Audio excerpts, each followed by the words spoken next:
Hello, I'm Pep Rosenfeld, and I welcome you to this Salesforce episode on leading through change. The focus of this episode is sales. Of course, a lot of times sales depends on that personal, face-to-face relationship. No one wants to spend a lot of money just based on an email. And if you do want to spend a lot of money based just on an email, I would like your email address. But we can talk about that later. For this episode, we'll focus on some big questions that you're probably dealing with in sales. How do you keep up your sales productivity during this time of change? How do you maintain your business resilience during this time? And of course, how do you make sure that customers are getting value out of your digital communications with them? That's what we're going to focus on during this episode. So you enjoy, and I will be here in the woods. Welcome to this webinar. My name is Carl Rosenberg. I'm a sales leader here at Salesforce, working out of Stockholm, Sweden. Today we're going to talk to you about how to build resilience in your sales organization. This is our forward-looking statement. It asks you to make all purchasing decisions based on what's currently available.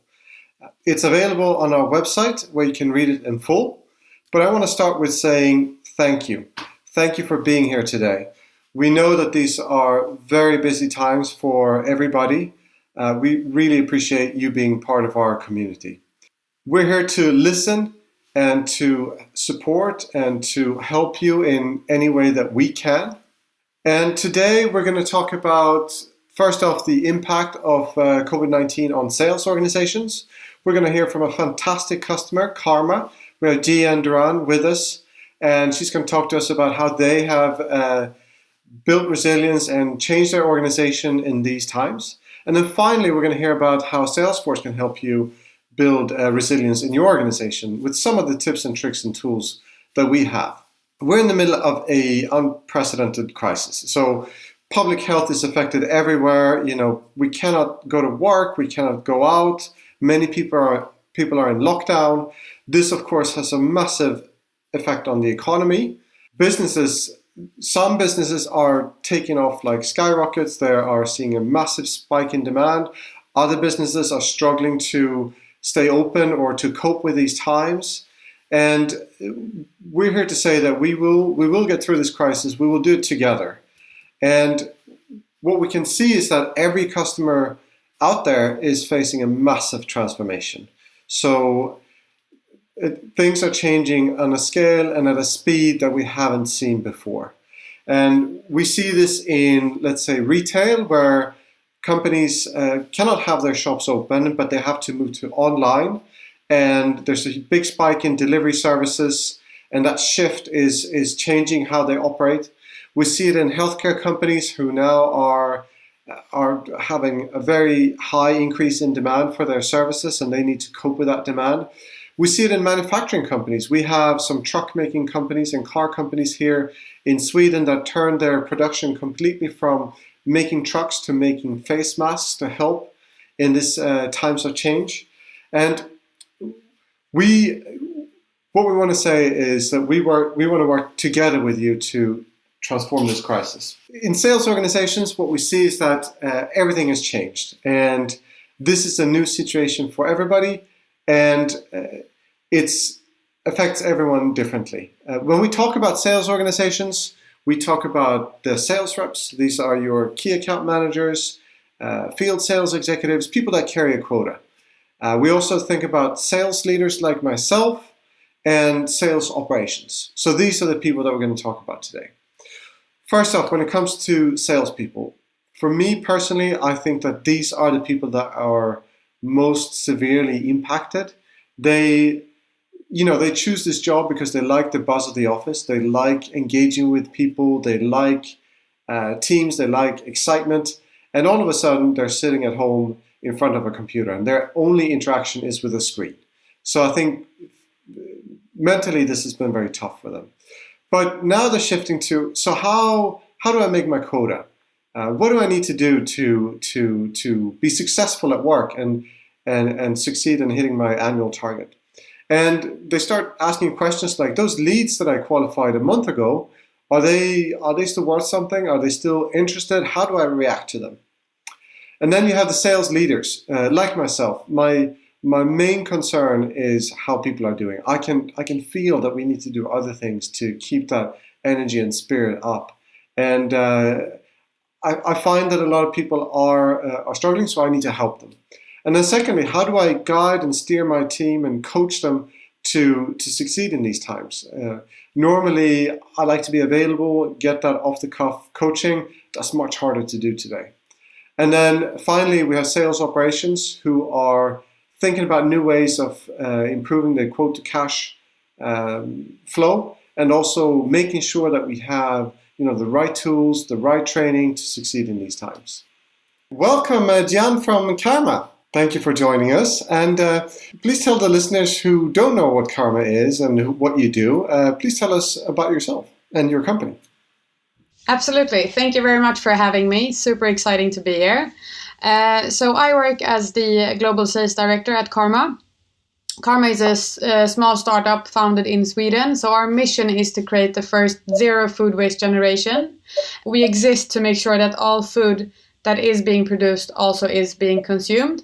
And we do this by offering a platform for restaurants, cafes, and grocery stores to upload any unsold food they have to our platform, which means that they have an easy way to tackle food waste.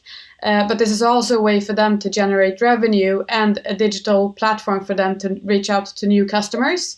And on the consumer side, you actually get to buy this food for 50% off while saving the planet. Fantastic. I love it. I swear to you, I will buy one box from you as soon as this is over. So great idea, great initiative. And so in these unprecedented times, none of us can really predict how things are going or how they will pan out. Can you share your experience over the past 30 days or so, what your company's done and what you've done? Absolutely. So 30 days ago, we had the core business that I just shared. It's this click and collect platform. During these 30 days, we've pivoted a lot. So we've developed new features to help the hospitality industry during these times and making it easier for consumers to actually get food. So we now offer delivery with our food, everything that is live on Karma. We also created something we call the digital tip jar. So you as a consumer can actually donate money to your local restaurants to help them in these tough times.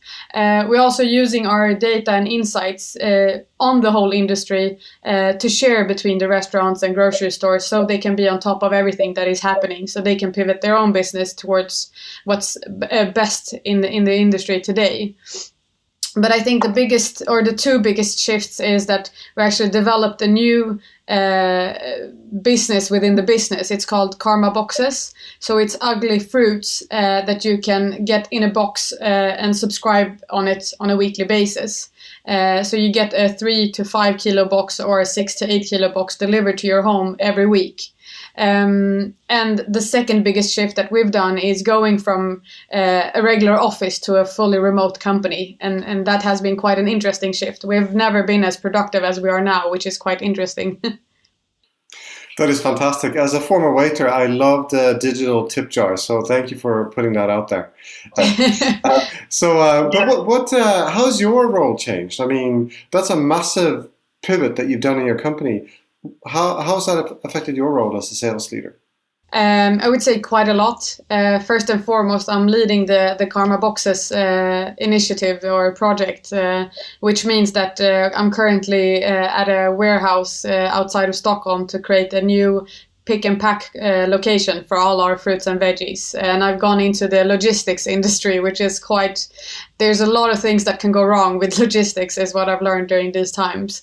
But I would say that the pressure is most on me as a leader. Our team lives off each other's energy, and we really have had the boiler room effect in our sales room before. So whenever you have a bad call, you can just turn around and get a lot of energy from a colleague. But going from that to being totally remote has been putting a lot of pressure on me as a leader. And I think as a sales leader, as you know, definitely is that I'm responsible for the energy and the motivation in the room. I need to make sure that this team has a lot of fun because they work really hard, as we know that sales teams does. So I would say in that sense, it's been challenging and fun.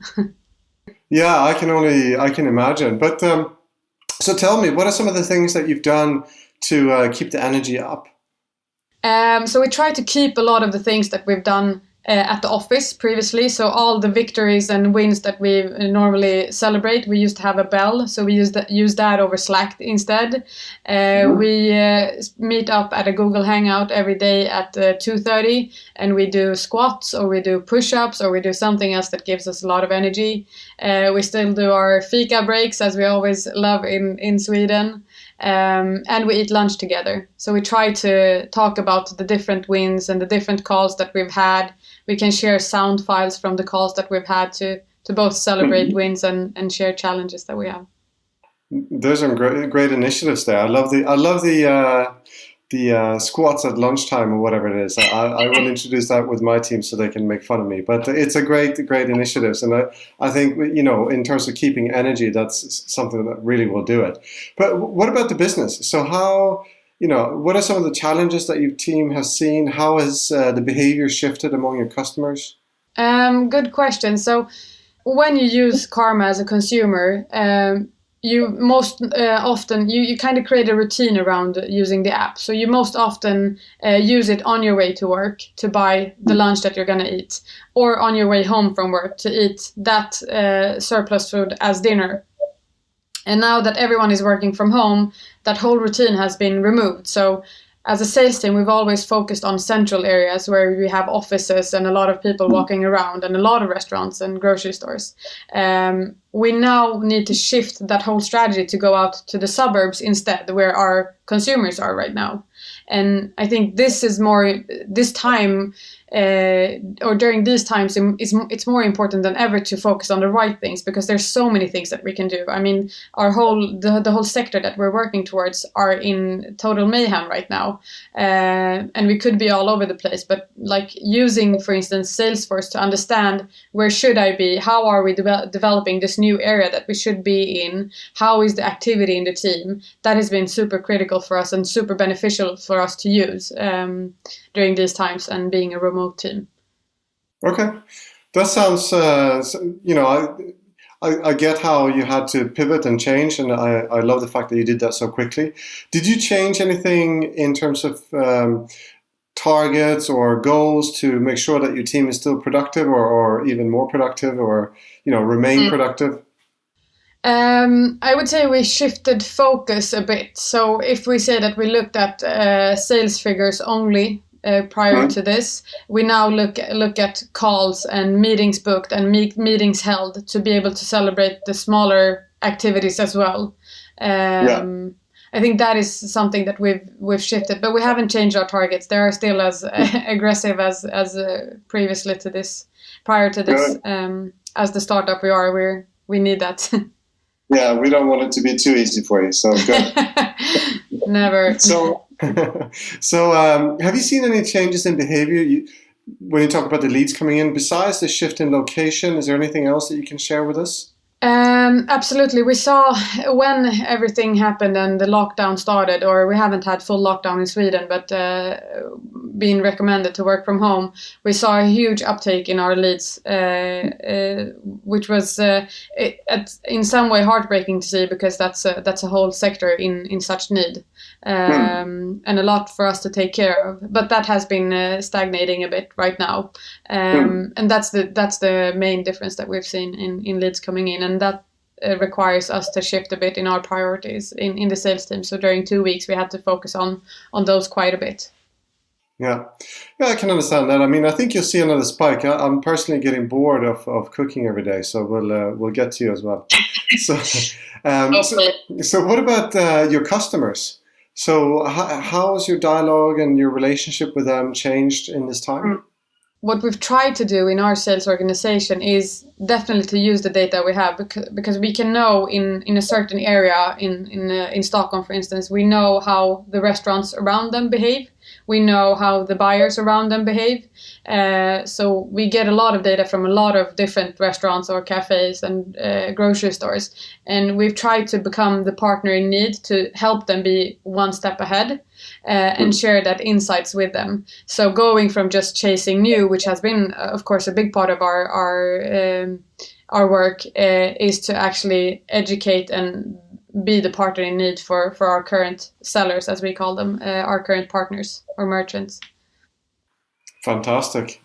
I like that shift. So do you have any advice that you can share to other sales leaders on, how to change in these times?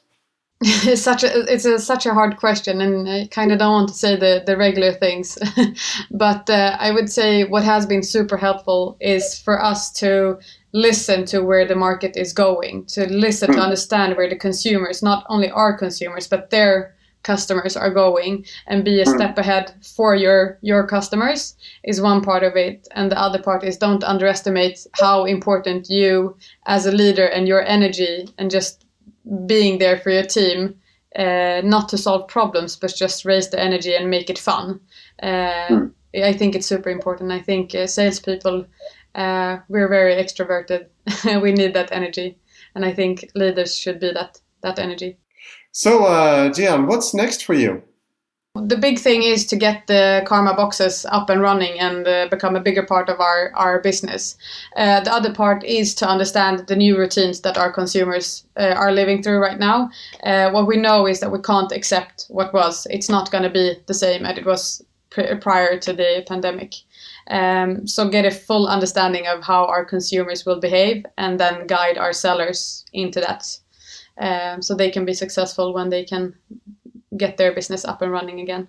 So Gian, thank you so much for sharing this story. That was fantastic. I loved hearing about how you changed your company so quickly and all the initiatives that you're doing, and you're helping to be more productive with food. Now, I'm sure there's plenty of people listening that would love to order a Karma box. So how do they do it and where can they do it? Perfect. Thank you very much for having me. It has been super fun. So we're right now we're live in Sweden, we're live in UK, and we're live in France. If we're not live in the country that you are in, you can easily become an ambassador and open up that country, and we'll onboard you and help you out with everything. To be able to start using Karma, you can just download the app on the App Store and Google Play and everything. And you can use a code called KRAMA, KRAMA 70, and you'll get 70 kroners or €7 to shop for. Wow, thank you. I will use that tonight, so thank you. No, that's all from Karma. We're going to head over to Clementina, who's going to talk to you about building business resilience in your organization. Thank you, Carl. That was really inspiring. Hi, everyone. My name is Clementina, and I'm a product marketing manager at Salesforce. And today, I'm going to talk to you about how you can build business resilience with Salesforce. Over the past few weeks, we've been observing how companies are reacting to this crisis, and we discovered that most companies might go through 3 different stages of response. First is stabilize. Second is about back to work. And the third, when we eventually emerge from this crisis, it is about growth. It is important to note that companies may go through these different stages at different times. Your company might have its own pace. And also you may find that different departments within the same company might go through these stages at different times, and that is normal. But within each stage, we believe it is important to offer solutions for leadership, employees, and customers, so that you find the business continuity that you're looking for. And Customer 360 Sales can help you build that business resilience. At first, it was all about ensuring the employees' health and about tools that would help you move your entire sales organizations to work remotely and effectively communicate with them.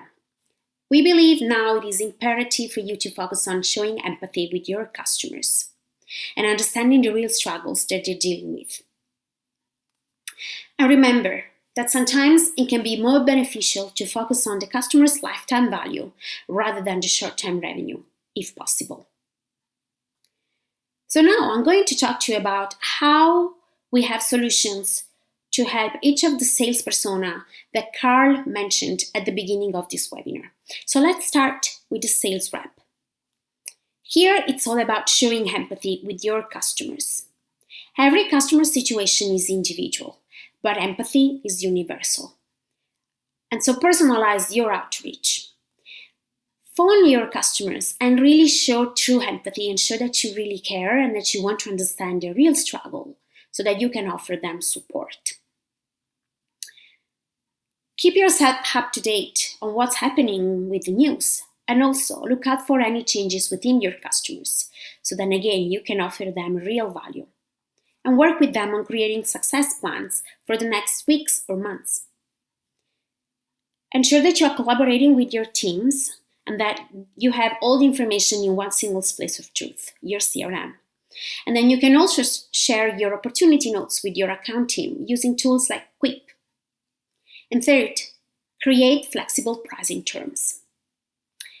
Now might be the time to focus on your install base and your upcoming renewals and really work with them to identify what is the best pricing terms for them right now. It could be anything from downgrading, upgrading, or swaps. Next, I wanted to talk to you about sales leaders.